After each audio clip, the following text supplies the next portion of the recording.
There is objection. Question number 9, Dr Kennedy Graham. Mr Speaker, to the Minister for Climate Change Issues.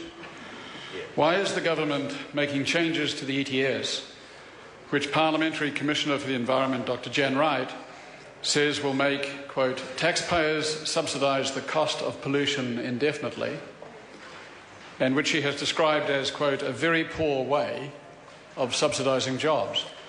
The Honourable Tim Grosser. Mr Speaker, the government is seeking to make changes to the ETS because its overarching objective is to strengthen the recovery in a very fragile international economic situation. And we did not, therefore, consider it a stellar time to increase charges and taxes on households and the firms that employ New Zealanders. Dr Kennedy Graham. Point of order, Mr Speaker. Point of order, Dr. Order. I say to both front benches, Dr Kennedy Graham's raising a point of order, and David Cunliffe will respect that. Dr Kennedy Graham.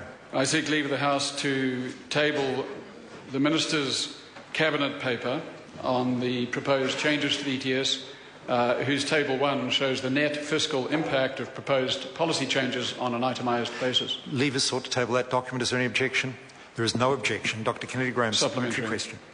In light of the Cabinet paper just tabled, which shows net fiscal costs of $328 million of the total proposed changes, including $14 million for the extension of free carbon credit allocations and $266 million for retaining the 2-for-1 surrender obligation, how can he describe these two items in particular as anything other than subsidies? The Honourable Tim Grosser. Mr Speaker, well, from memory, I think there are some legitimate fiscal costs associated with the package. I think some $3.4 million to be spent on updating emissions projections to take account of the new GWPs or growth warming potentials. But the vast proportion of that figure amounts to a case of counting your fiscal eggs before your political chicks before your political eggs have been hatched. Dr Kennedy Graham. Supplementary question, Dr Kennedy Graham. Why has the government cut support for jobs-rich, clean tech businesses while continuing expensive subsidies for businesses that are contributing to climate change? The Honourable Tim Grosser. Mr Speaker, we do not consider these subsidies. This word is used, thrown around loosely by people who have no understanding of the international jurisprudence around this or any concept of materiality on subsidies. Supplementary. Dr Kennedy Graham.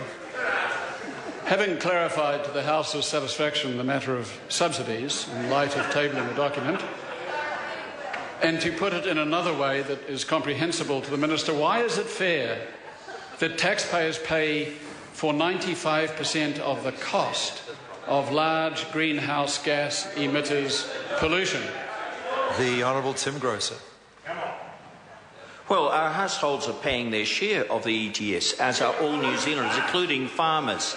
The reality is that we're on track to meet our commitments and probably have a surplus, so we won't end up subsidising anybody.